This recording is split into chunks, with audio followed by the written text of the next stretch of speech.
Oi, hoje à tarde nós vamos fechar o ano, né, respondendo, ou pelo menos relembrando a resposta que eu dei para uma questão. E nessas tardes nós temos relembrado algumas dessas questões e algumas das respostas. E a pergunta que tem agora, a pergunta que nós vamos conversar agora é o seguinte: um psicólogo pode ter religião? Né? Parece muito óbvio a pergunta, não só para que ela exista, mas também a resposta dela, né? Mas é tão interessante que até eu me lembro que colegas, né, psicanalistas, psicólogos já me perguntaram isso. Será que é possível? Né? Como é que funciona na sua cabeça? Tem muito disso. Como é que funciona na sua cabeça você ser teólogo, você ter sido pastor e você também está atuando na psicologia? Isso porque a visão, em geral, é de uma contradição entre uma coisa e outra. Então, como é que funciona na sua cabeça? Como é que você arruma, não é, essa situação? Na verdade, é bom lembrar que não é a teologia que contradiz a psicologia, mas digamos que teólogos, né, ou pessoas interessadas em assuntos de teologia que contradizem a psicologia e vice-versa, né? Pessoas ligadas à psicologia que se colocam, né, duvidosas, digamos que contrárias, né, a posicionamentos da teologia ou de teólogos. Também tem isso, né, de teólogos e não da teologia em si. Como também tem casos de teólogos que se colocam contra não a psicologia, mas contra a ação, a visão de psicólogos, né? É muito interessante isso. E tem a ver com a nossa conversa de hoje, né? Essas trocas, essas contradições entre um e outro. Então, vamos ver aqui alguns aspectos que eu anotei para que a gente possa conversar sobre esta pergunta. Não é? Um psicólogo pode ter religião, ele pode acreditar em Deus, ele pode acreditar na Bíblia, nas coisas divinas, nas coisas transcendentais, né? Esse basicamente é o interesse das pessoas ao perguntarem isso. Então, muitos perguntam, até colegas já me perguntaram, e um exemplo que eu li, né, sobre isso fala sobre o caso de um dentista, por exemplo. Quando você vai em busca de um dentista, né, você vai procurar um dentista, se você é uma pessoa religiosa, então você vai, aí você sabe que vai precisar fazer certos procedimentos nos seus dentes e você fica apavorado, né? Até que hoje o povo não tem tanto medo mais de dentista, mas algum tempo atrás era um pavor, queria se ver o diabo, mas não queria se ver um dentista, né? Mas hoje não, as coisas ficaram mais tranquilas e as crianças até vão passear, né? Hoje já vão passear, né, no gabinete dentário. Mas digamos que você esteja indo para lá e você sabe que vai haver um procedimento que vai produzir dor. Aí na leitura que eu fiz dizia assim, digamos que a pessoa até antes do dentista atuar, ele vai então fazer yoga, vai fazer alguma orientação religiosa, vai fazer uma oração, vai fazer, né? Você vai fazer tudo isso, mas não abre mão da anestesia, né? Pediu a Deus proteção, né? Mas não abre mão da anestesia. Então, seria bem semelhante com a questão da psicologia. Você vai ao psicólogo, você precisa de uma orientação, você precisa de uma atenção, né, a respeito de alguma necessidade, algum problema, e você então, antes até de... Né, você pode até ter seu momento de oração, seu momento de reza, seu momento de envolvimento com Deus, mas o procedimento da psicologia vai ter que ser desenvolvida naquele momento, naquele atendimento que você vai receber, né? Então não tem nada a ver uma coisa com outra, né? Principalmente quando há ética, principalmente quando há respeito, né, tanto do profissional com o paciente, quanto do paciente com o profissional. O psicólogo, né, Também existe no caso do psicólogo religioso, né? E ele crê em Deus, ou ele crê em alguma outra divindade, o que seja, mas ele vai atuar normalmente, sem problemas, naquilo que ele executa. O que é que ele vai fazer? Ele não vai usar procedimentos religiosos, ele vai usar procedimentos científicos, procedimentos próprios da psicologia para o atendimento daquela pessoa, né? Até na religião dele, digamos exageradamente, né, digamos que seja contrário a esses procedimentos, ainda assim ele vai atender o procedimento da sua profissão. Existe também o fato de o psicólogo não ser religioso e o paciente ser, né? E existe também do psicólogo não ser religioso e o paciente ser. E ainda assim não vai haver nenhuma dificuldade, porque existem parâmetros, existe orientação, né? Existe o que é chamado na psicologia de um código de ética, um código de conduta, né? Que vai estar orientando todo o procedimento, todo o atendimento entre o profissional e o seu paciente. Esse código vai falar sobre sigilo, né? Respeito entre as pessoas, né, o respeito que se deve a quem está sendo atendido, e também a grande preocupação. Aí é que está. O grande interesse do psicólogo, do profissional, é de buscar o bem-estar daquela pessoa. Então, não vai produzir bem-estar se você vai se colocar contrário a ela, ou você vai se colocar contrário ao que ela crê, de maneira nenhuma, né? O bem-estar dela que é o ponto alto, é o ponto básico daquele encontro, daquele atendimento, e isso vai marcar a relação psicólogo e paciente. Então não há como haver problemas, né, nessa relação. A psicologia tem pelo menos dentro de estudos que são apresentados, tem 4 posicionamentos que são verificados, né, no comportamento, digamos que não da psicologia em si, mas das pessoas envolvidas com a psicologia. Tá bom? Vamos dizer assim, porque aí facilita a gente compreender como é que a coisa funciona. Então, há 4 posicionamentos que precisam ser analisados da psicologia em relação, por exemplo, à religião, do profissional em relação à pessoa religiosa, né? 4 procedimentos, 4 posições que a gente vai considerar aqui. A primeira é a aceitação fundamentalista, né? Como é que funciona essa posição? Ela acredita literalmente no que é considerado revelação naquela religião. Ok? Então, do jeito que está lá, do jeito que é apresentado, então é como o psicólogo vai atuar, vai receber aquilo, né? Vai crer naquilo, vai dar um parecer sobre aquilo. Ok? E isso quebra um pouquinho, né, a questão da ética, a questão do papel científico, né, do profissional, né? Tudo bem, você respeita o que a religião crê, você respeita, e você até em muitos momentos você vai utilizar aquilo porque a pessoa crê naquilo, né? Eu tenho lembrado que eu trabalho muito com a psicologia da espiritualidade, que trabalha exatamente assim. Ela entende o que é que a pessoa crê, ela respeita o que a pessoa crê, e até em muitos momentos ela usa aquilo que aquela pessoa crê para ajudá-la na sua recuperação. Entende? Então isso acontece.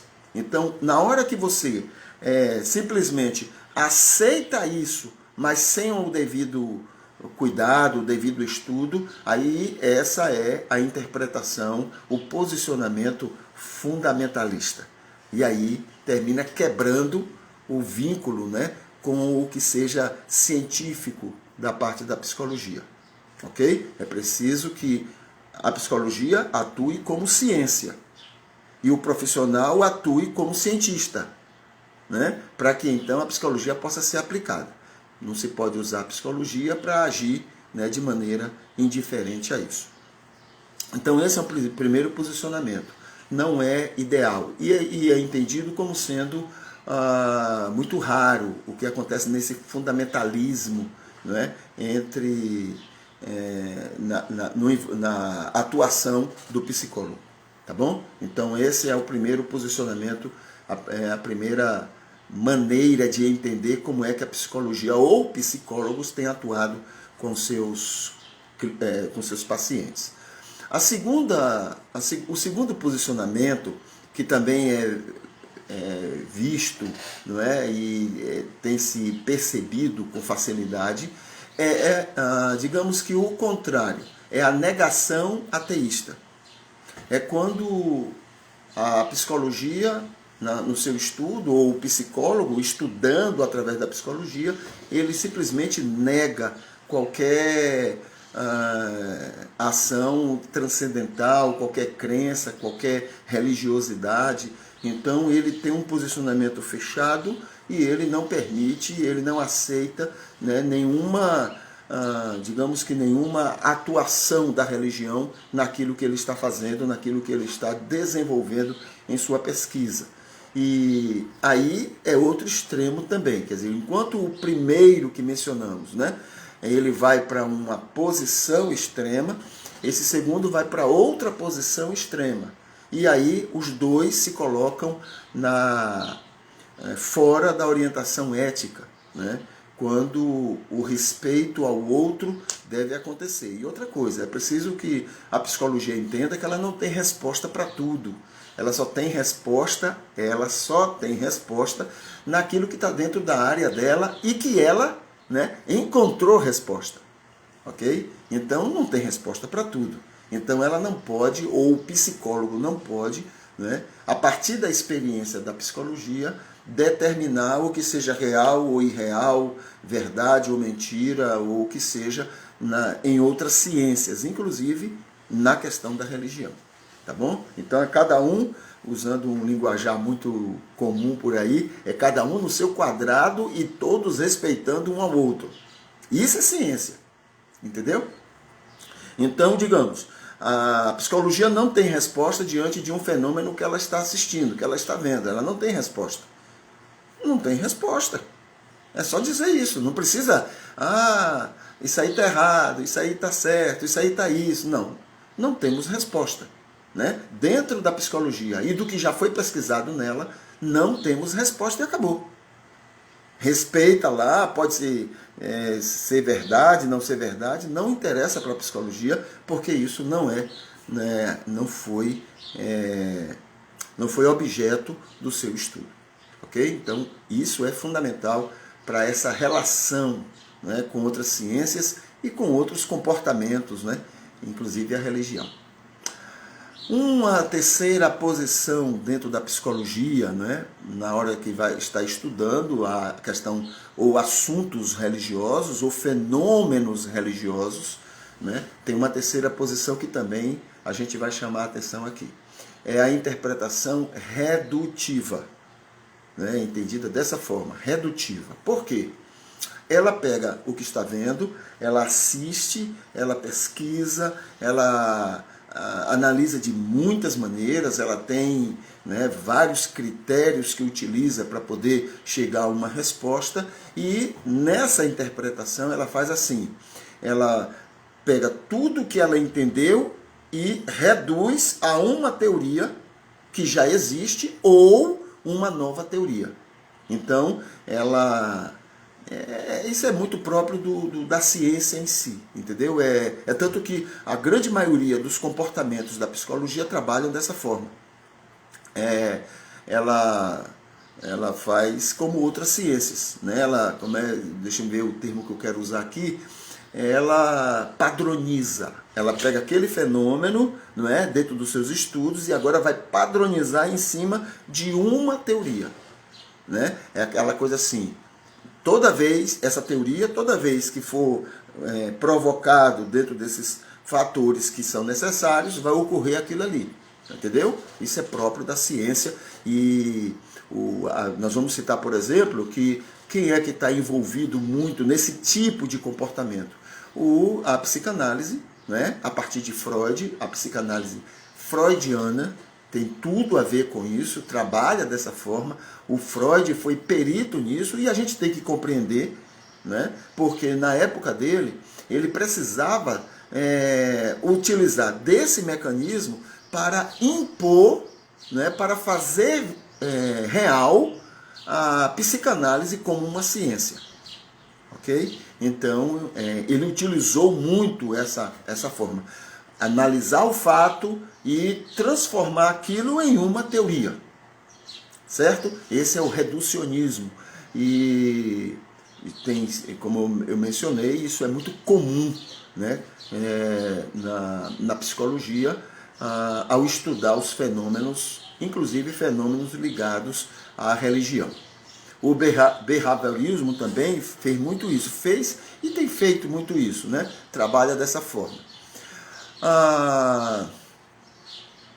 Deixa eu ver outra coisa aqui. É isso mesmo. É lembrado o seguinte, no texto no esboço que eu coloquei ali, lembrar o seguinte: essa teoria, essa maneira de interpretar da psicologia, ela precisa ser entendida como algo que é resultado de intensa pesquisa. Não é feito como as outros dois posicionamentos que eu mencionei, né? Um simplesmente abraça o fundamentalismo como sendo uma coisa literal, do jeito que está colocado no texto, qualquer que seja o texto sagrado, é daquele jeito, é literal. O outro vai para o outro lado e diz, não tem nada a ver, aquilo lá não é verdade, não é? Verdade é a não existência daquilo lá. Não é, então não, isso aí não é ciência. Mas essa terceira posição, ela é muito científica, né? Ela realmente se debruça muito sobre o estudo, sobre a pesquisa a respeito daquele assunto, pode ser religioso ou não, mas debruça demais e transforma tudo, como eu disse, em uma teoria, né? Ou reduz a uma teoria que já existe, ok? Então, lembrando que é perfeitamente científica, não é, essa terceira. E muito comum, como eu mencionei. A quarta posição, né, desses estudos da psicologia em relação a vários fenômenos, inclusive em relação ao fenômeno religioso, né, existe uma quarta posição que é a chamada interpretação não redutiva. Né? Pelo nome, pelo termo, dá para se ter uma ideia. Então ela não reduz a uma teoria, né? Ela analisa também profundamente, mas ela sabe das particularidades daquele fenômeno que não ocorre em outros fenômenos. Então ela respeita e coloca aquilo não como resultado de uma teoria, mas como algo que deve continuar recebendo toda a atenção, não é? Todo o respeito, toda a visão científica, né, para conhecer melhor o que está acontecendo ali, certo? Essa é a quarta posição que psicólogos ou a psicologia toma para analisar os vários fenômenos, né? Inclusive o fenômeno religioso. E quem são os nomes que estão ligados a isto? O Jung é um deles e talvez um dos primeiros, né?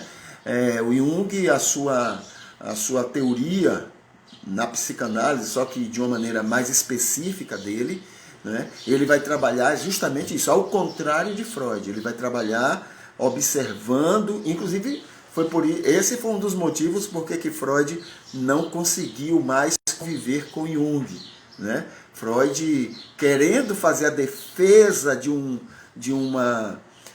estudo científico, entendia que a maneira como Jung via de não fazer essa redução em uma teoria, de entender o fenômeno como um fenômeno,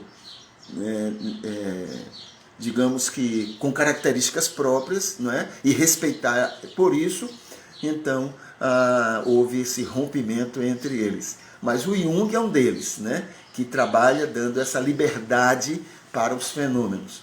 O outro é o Carl Rogers, né, que também trabalha. O humanismo abraça com muita tranquilidade isso, e o Maslow também. Então, digamos que menos em relação à terceira posição, menos pessoas, menos psicologia trabalha dessa forma, mas é também um posicionamento que deve receber todo o respeito, não é? E provavelmente essa liberdade facilita para que os fenômenos sejam ainda mais interessantes, né, para se estudar e para se respeitar. É importante lembrar que, então, psicologia é ciência, né? É uma ciência como outra qualquer. E aí eu lembro do quadrado que a gente estava falando, né? Cada um no seu quadrado. Uma ciência não tem que ir de encontro à outra. Não, essa ciência ela tem uma resposta sobre algo que essa ciência de cá tem outra resposta sobre aquilo. As duas devem considerar a resposta uma da outra, mas cada uma tem sua metodologia apropriada para tirar suas conclusões. Então a psicologia, né, é uma ciência e trabalha também, e deve trabalhar, e os psicólogos e os cientistas, né, na área dela devem trabalhar dessa forma respeitosa, sabendo que existem outras verdades em outros pontos de vista, né? Então a psicologia tem suas respostas, né, a sua verdade, ao seu jeito, e respeita as outras. A psicologia trabalha com sigilo, né? Trabalha com a busca de soluções dentro do seu quadrado, dentro da sua metodologia, e trabalha em busca de novas habilidades para que respostas e bem-estar possa ser produzido na vida das pessoas. E por último, é natural entender que posicionamentos diferentes é óbvio, né, dentro de qualquer ciência. E ainda bem que é assim, porque é isso que move, né, a ciência. São essas diferenças de posicionamento. Isso é totalmente natural, e lembrando que todas essas diferenças estão buscando respostas. E é esse o papel da ciência. Tá bom? Então, nessa nossa reflexão última, né, do ano, a respeito de psicologia, e respondendo à pergunta, qual foi a pergunta? A pergunta é: um psicólogo pode ter religião? O psicólogo aí entra como um cientista da psicologia, né? Alguém que pesquisa em cima da psicologia. Ele pode ter religião? Claro, sem problema. Ele pode ser ateu? Pode, sem problema. Entende? Por quê? A psicologia não tem respostas para as indagações da religião. Entendeu? Quem tem respostas para a indagação da teologia, da religião, é a própria teologia, é a própria religião. Quem tem respostas para as indagações da psicologia, somente a própria psicologia. Isso é ciência, e a gente deve saber conviver muito bem com isso, porque todos crescem quando todos são assim harmônicos e sábios para saber sua verdadeira posição em tudo. Deus abençoe, e um ótimo ano novo para você e para sua família.